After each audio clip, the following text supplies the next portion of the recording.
As pessoas não precisam só fazer as suas tarefas com excelência, mas elas precisam conseguir comunicar por que as ideias delas são incríveis. Por que eu preciso comprar o produto que ela está oferecendo? Por que eu preciso acreditar naquele projeto sobre o qual ela está falando ou sobre a solução que ela está dando para um problema? Ser referência em algum assunto passa por conseguir comunicar as coisas de forma que quem está escutando consiga aprender, consiga memorizar e consiga passar isso adiante. Meu nome é Luísa Vendramini, eu sou facilitadora gráfica e sou da Visualize Interações. E hoje eu tô aqui com vocês para falar sobre 3 dicas de como fazer as apresentações melhores. Ao longo da minha jornada com pensamento visual, eu fui percebendo que tem algumas pessoas que têm pânico de falar em público ou que isso é um momento de muito desconforto. Então, quando falam para ela, você vai precisar fazer uma apresentação, você vai precisar falar em público, elas ficam muito tensas porque elas não sabem muito como se portar.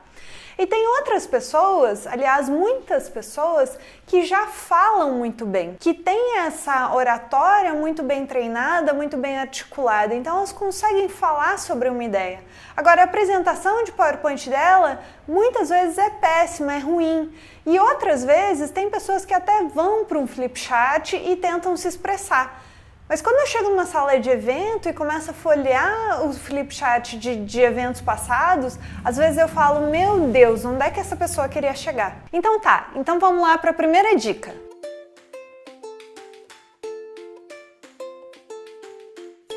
Mostre só o que precisa ser visto. Ela é uma dica meio óbvia, mas muita gente erra e peca nisso.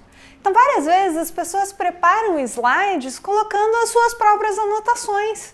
E no slide não podem estar as anotações do palestrante, precisa estar só o que a pessoa que está escutando precisa ver. E por que de fazer isso? Porque o nosso canal auditivo ele entra em conflito com o nosso canal visual. Então as pessoas elas estão o tempo todo fazendo a escolha de se elas vão ver o slide ou se elas vão escutar o que você está falando. E não sei você, mas eu quero que quando eu estou apresentando as pessoas olhem para mim. Porque eu quero ser promovida, eu quero ser contratada e não minha apresentação. Então qual que é a minha dica para você a esse respeito? É muito mais elegante a gente levar um roteiro, principalmente quando a gente está sentado e pode apoiar o papel na mesa. E dar uma olhadinha em algumas palavras-chave para não se esquecer daquilo que a gente precisa passar ao longo daquele processo. A segunda dica é use imagem-chave. E o que é uma imagem-chave? Uma imagem-chave é quando a gente junta uma imagem ou um desenho junto com uma expressão-chave ou com uma palavra-chave. E por que a gente deve usar imagens e não só texto? Porque quando a gente usa cor, quando a gente usa uma imagem, quando a gente usa um desenho, a gente está estimulando o lado direito do cérebro das pessoas.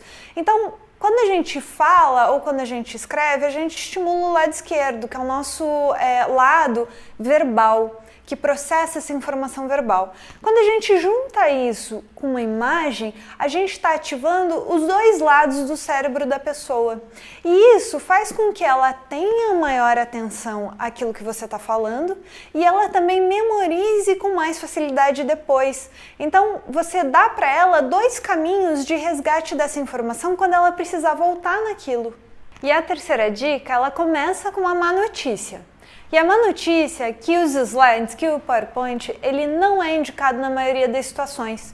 E eu vejo as pessoas usando muito para uma diversidade de intenções muito grande, quando ele não é realmente o melhor formato. Então, a terceira dica é amplie os meios, amplie os canais que você transmite a informação. E quando é que o PowerPoint ele é então indicado?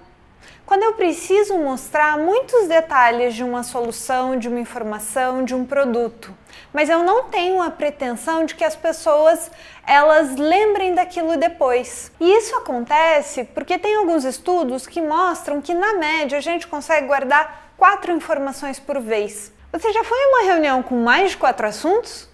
Pois é, e você já foi em uma reunião que tinha 10, 12 assuntos e que ninguém fez um registro ou ninguém fez um registro compartilhado daquilo que estava sendo discutido? O resultado é geralmente que tem alguém ali que fica anotando no caderninho e a gente não tem uma clareza de se as pessoas estão com uma compreensão comum daquilo que foi dito.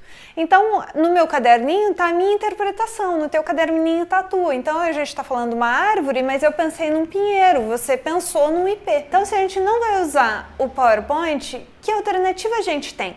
Geralmente, nas salas de reunião, nas salas de aula, o que a gente tem disponível é um quadro branco ou um flipchart ou até os dois. E se você não tem isso, provavelmente você tem um papel e uma caneta.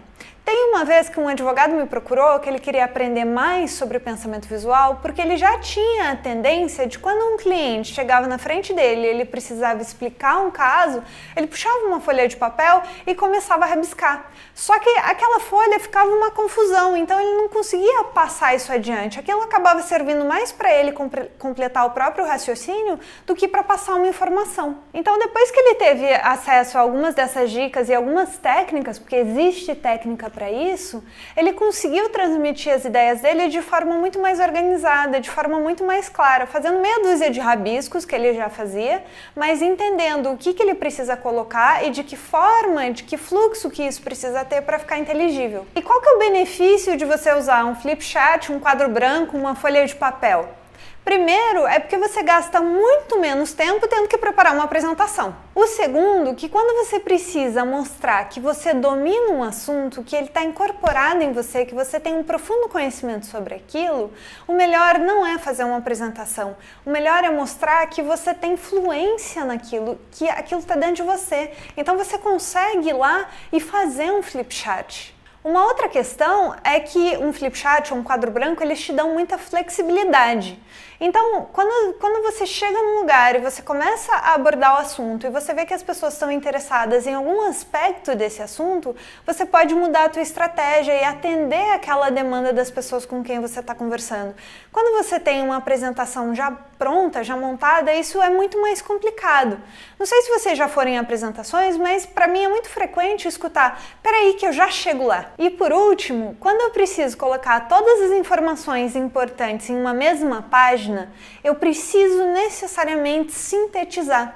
Então eu consigo trazer só a essência da mensagem. Aí talvez você esteja se perguntando, tá, tudo bem, eu tenho vontade, eu entendo que isso seja importante, mas eu não tenho a mínima ideia de como faz isso. Eu uso PowerPoint porque na verdade as outras alternativas não funcionam muito bem para mim. Pois é, o próximo vídeo eu vou falar só sobre 3 dicas de como usar um flipchart. E aí eu queria saber, se você já usa flipchart, quais são teus desafios? E se você ainda não usa, quais são teus receios? Então deixa um comentário aí embaixo. Eu acredito que todo mundo é capaz de usar um quadro em branco, porque eu já vi isso acontecendo, porque tem técnica, tem algumas dicas que fazem muita diferença. Então fica ligado nos próximos vídeos que você vai estar aprendendo bastante coisa interessante e que vai te ajudar. E se você quiser deixar aí e falar assim, gente, eu tenho interesse, a gente manda direto o link do vídeo para você quando sair. Ou se você está vendo esse vídeo no YouTube, você pode ativar o sininho de notificação. Te vejo no próximo vídeo.